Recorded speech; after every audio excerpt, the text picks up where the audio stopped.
అందరికీ నమస్కారం. మా యొక్క ఈ ఛానల్ ద్వారా న్యాయసలహాల ద్వారా ఎన్నో వీడియోలు అందిస్తున్నాము. మీరు చూసిన తర్వాత లైక్ చేసి సబ్స్క్రైబ్ చేసి షేర్ చేయాలని కోరుకుంటున్నాను. నా పేరు D Ramareddy, advocate, ex president criminal court bar association, ex public prosecutor high court state of Telangana. నేను తెలంగాణ ఉద్యమంలో 2001 నుంచి ఉండి కూడా వేల కేసులు వేసాం కనుక ఉద్యమకారులు కానీ, పార్టీ సంబంధించిన వాళ్ళు కానీ, నా క్లయింట్లు కానీ, నా ఫ్రెండ్స్ కానీ చాలామంది కూడా ఫోన్ చేసి అడుగుతూ ఉంటారు, ఈ మధ్యకాలంలో క్రిమినల్ లా మొత్తం చేంజ్ అయిందంట కదా సార్ అని చెప్పేసి.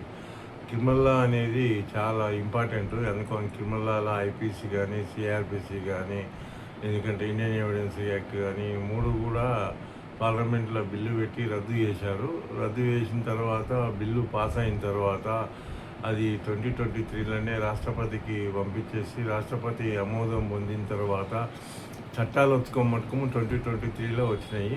ఐపీసీ ప్లేస్లోనేమో బిఎన్ఎస్ అని, సిఆర్పిసి ప్లేస్లోనేమో బిఎన్ఎస్ఎస్ అని, ఇండియన్ ఎవిడెన్స్ యాక్ట్ ప్లేస్లోనేమో బిఎస్ఏ అని, ఈ మూడు చట్టాలు కూడా చాలా మూడు స్తంభాలు క్రిమినల్. అందుకోనికి గమనించుకోవాలి చాలామంది కూడా.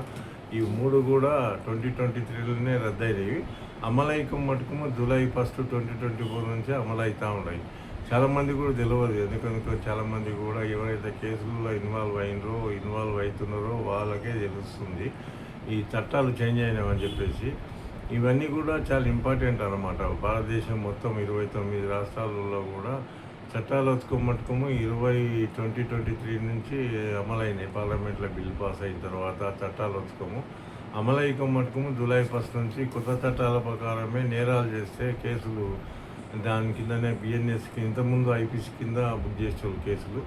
ఇప్పుడు ఐపీసీ లేదు కనుక రద్దయింది కనుక దాని ప్లేస్లో బిఎన్ఎస్ అని, భారతీయ న్యాయ సన్నిహిత అని వచ్చింది కనుక న్యాయ సన్నిహిత ప్రకారమే పోలీసు వాళ్ళు 29 రాష్ట్రాలలో కేసులు రిజిస్టర్ చేసి ఎఫ్ఐఆర్ చేసుకోం కానీ, రిమాండ్ చేసుకోం కానీ ఇవన్నీ కూడా జరుగుతూ ఉన్నాయి. ఏప్రిల్ 1, 2023 నుంచి జరుగుతూ ఉన్నాయి. చాలామంది కూడా తెలియదు. ఎందుకంటే పబ్లిక్కు, ఎందుకంటే చాలామంది కూడా నాకు ఫోన్ చేసి కూడా అడుగుతారు, కొత్త చట్టాలు వచ్చినాయి కదా సార్ అని చెప్పేసి.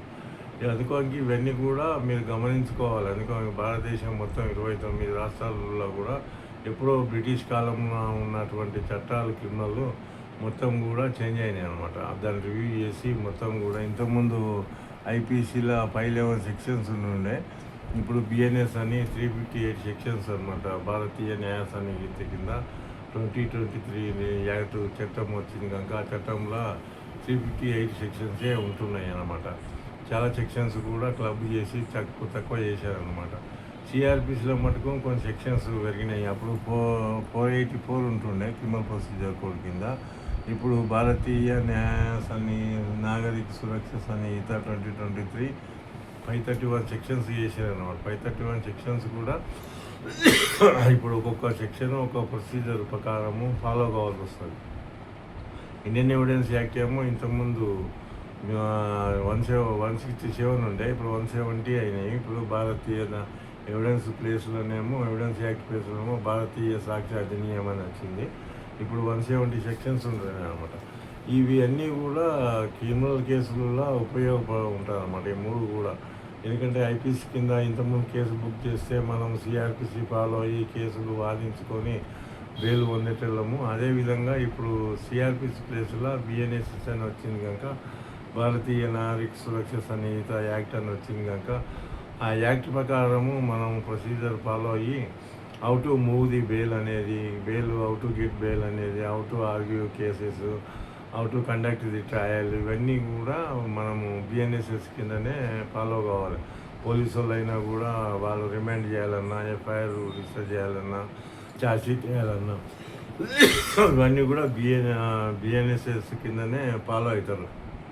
జడ్జెస్ కూడా హౌ టు డెలివర్ జడ్జిమెంట్స్ అని, వాళ్ళు కూడా హౌ టు కండక్ట్ ట్రయల్ అని చెప్పేసి కూడా హౌ టు గివ్ జడ్జిమెంట్ కానీ, మిగతా కానీ డిశ్చార్జ్ చేయడం కానీ, అక్యూజ్డ్ వాళ్ళందరూ కూడా కోర్టుకి ఎట్లా అపియర్ కావాలి, వాళ్ళు అపియర్ కానప్పుడు ప్రొసీజర్ ఏముంటుంది, ఇవన్నీ కూడా బిఎన్ఎస్ఎస్ కిందనే ఫాలో కావాల్సి వస్తుంది. జడ్జెస్ కానీ, అడ్వకేట్స్ కానీ, పోలీసులు కానీ, జనరల్ పబ్లిక్ కానీ, ఇవన్నీ కూడా పబ్లిక్ లోపల ఇంకా అవేర్నెస్ రాలే. ఎందుకంటే సెంట్రల్ గవర్నమెంట్ ఏం చేసేది ఉందంటే, స్టేట్ గవర్నమెంట్, సెంట్రల్ గవర్నమెంట్ కొన్ని సెమినార్స్ కండక్ట్ చేసి పబ్లిక్ లోపల పోయేటట్లు చేసేది ఉండే, చెప్పలే ఇంతవరకు కూడా. చట్టాలు తెచ్చిండ్రు, అవి అమలు చేస్తున్నారు. కేసుల కింద బుక్ అయిన వాళ్ళకు వాళ్ళు, ఎందుకంటే నన్ను అడిగి చాలామంది కూడా ఏం సార్ ఈ సెక్షన్ల కింద ఎప్పుడు అయినాయని అడుగుతూ ఉంటారు. అందుకోసం చాలామంది కూడా తెలియదు అనమాట.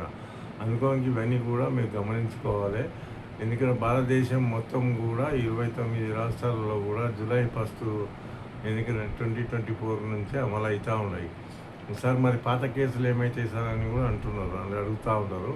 పాత కేసులు అని అంటే ఎప్పటి నుంచో కేసులు రిజిస్టర్ చేసిన కనుక జూలై 1 కొద్దిగా ముందు 2024 కొద్ది ముందున్నవన్నీ కూడా పాత ప్రొసీజరే ఫాలో కావాలి. పాత ప్రొసీజర్ ప్రకారమే కేసులు కండక్ట్ చేసుకోవాలి. ఈ కొత్త కేసులు జూలై 1, 2024 నుంచి ఏవైతే కేసులు రిజిస్టర్ చేసిండ్రో ఆ కేసులు రిజిస్టర్ చేసిన అన్నిటి కూడా కొత్త ప్రొసీజరు ఫాలో కావాలి. పాత కేసులన్నీ కూడా డిస్పోజల్ అయినంత వరకు, ఆ కేసులు అయిపోయినంత వరకు పాత ప్రొసీజరే ఫాలో కావాలి. భారతదేశం మొత్తం కూడా 29 రాష్ట్రాలలో కూడా. అందుకోనికి ఈ యాక్ట్లు అనేది, క్రిమినల్ లా అనేది చాలా ఇంపార్టెంట్. అందరూ కూడా చాలామందికి తెలియదు క్రిమినల్ లా అంటే ల్యాండ్ ఆర్డర్ కంట్రోల్ చేయాలంటే ఇవన్నీ క్రిమినల్ లా కూడా పకడ్బందీగా ఉండాలి.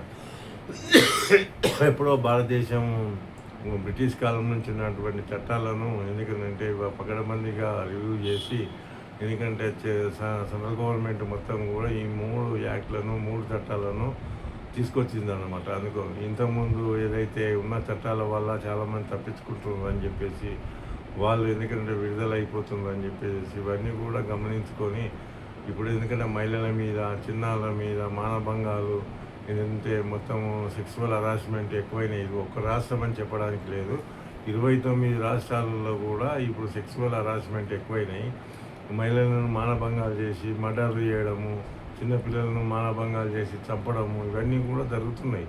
ఎందుకంటే ప్రింట్ మీడియా, ఎలక్ట్రానిక్ మీడియా వల్ల చాలామంది కూడా తెలుస్తూ ఉంది. ఇంతకుముందు అంటే print media, electronic media active లేకుండే, ఇప్పుడు చాలా యాక్టివ్ అయినా. ఎక్కడ చిన్న ఇన్సిడెంట్ అయినా ఇమీడియట్లీ పేపర్లలో కానీ మీడియాలలో కానీ వస్తూ ఉన్నాయి. అందుకని చెప్పేసి ఇవన్నీ కూడా గమనించుకో. వాళ్ళు తప్పించుకోకుండా ఉండాలంటే ఇటువంటి చట్టాలు రావాల్సిందే. ల్యాండ్ ఆర్డర్ కంట్రోల్ కావాలంటే కొత్త చట్టాలు ఎప్పటికెప్పుడు ఎందుకంటే రివ్యూ చేస్తూ వస్తేనే, ఎందుకంటే పబ్లిక్ లోపల అవేర్నెస్ ఉంటే పబ్లిక్లో భయపడకుండా కూడా ఉంటారన్నమాట.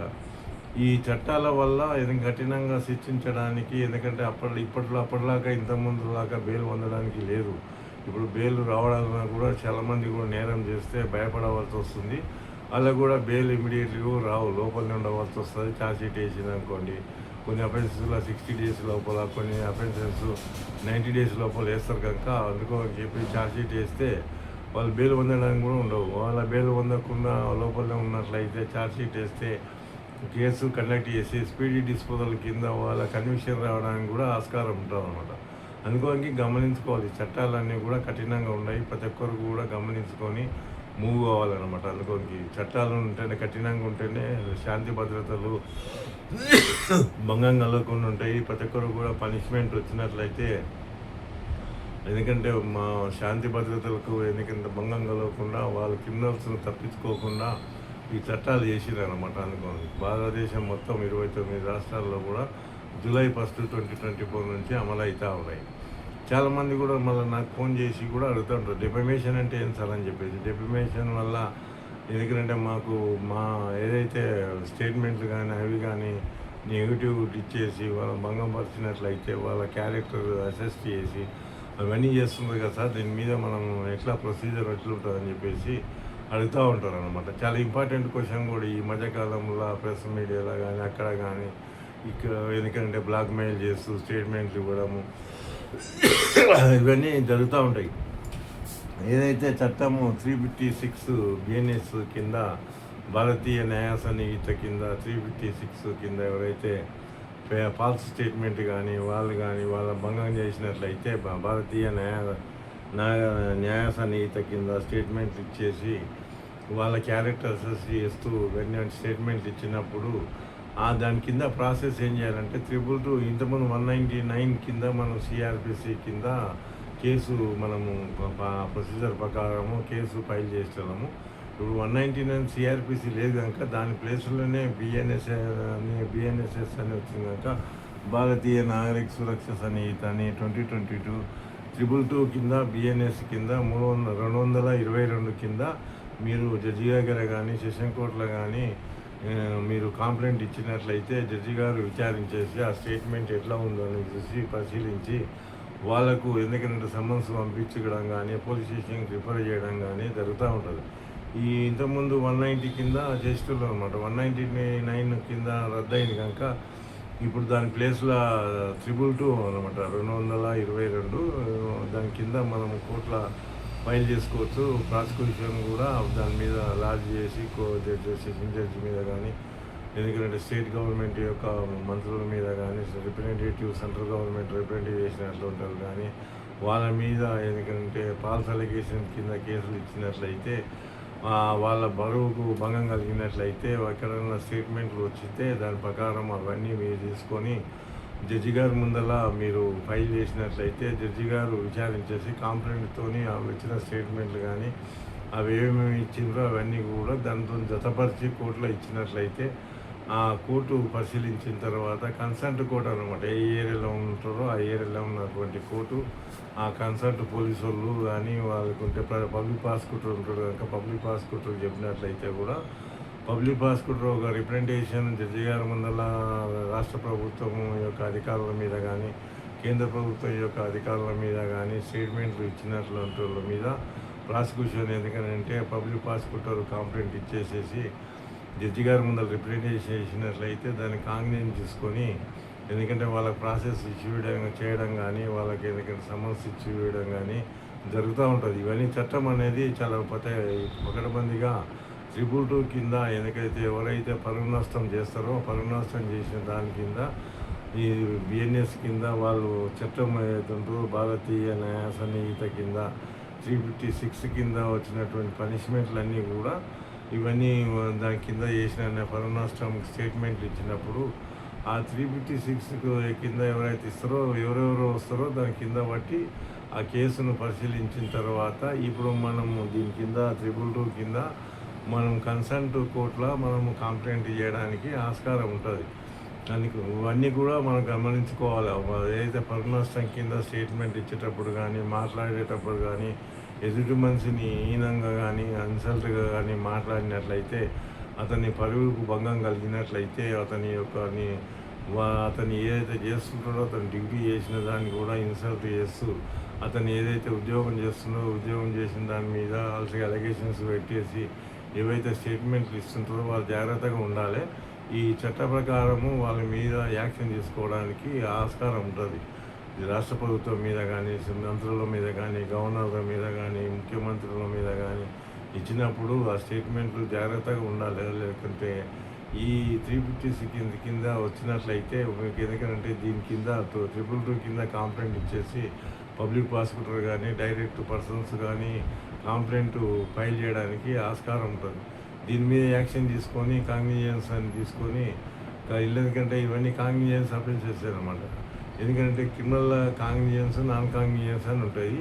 విచారించదగినది విచారించదగంది అనుకోని చెప్పేసి ఈ చట్ట ప్రకారం 356 బిఎన్ఎస్ కింద వచ్చినవన్నీ కూడా కాంగ్నిజెన్స్ అనమాట. అందుకోనికి దాని కింద విచారించదగినది నేరమే కనుక జడ్జి గారి ముందర మీరు కంప్లైంట్ ఇచ్చినట్లయితే మీకు సంబంధించిన వాళ్ళు ఎవరు ఇచ్చిండ్రో వాళ్ళ పేర్లు వాళ్ళ అడ్రస్సు వాళ్ళు ఎక్కడ ఉంటారో మొత్తం రాసి ఆ కోర్టులో మీ యొక్క అడ్రస్సు మీ యొక్క పేరు మొత్తం పర్టికులర్స్ అన్నీ రాసి జడ్జి గారి ముందర కంప్లైంట్ ఇచ్చినట్లయితే ఏ పేపర్ వచ్చింది ఎక్కడ వచ్చింది ఏ స్టేట్మెంట్ వచ్చింది ఎక్కడ మీడియాలో వచ్చింది అవన్నీ కూడా మీరు లేకుంటే స్టేట్మెంట్ ఇచ్చిందా లేకుంటే రైటింగ్లు ఇచ్చారా లేకుంటే ఎవరితో మాట్లాడారా అవన్నీ కూడా దానికి జతపరిచి కోర్టు ముందర వేసినట్లయితే కోర్టు వాళ్ళ మీద యాక్షన్ తీసుకోవడానికి ఆస్కారం ఉంటుంది.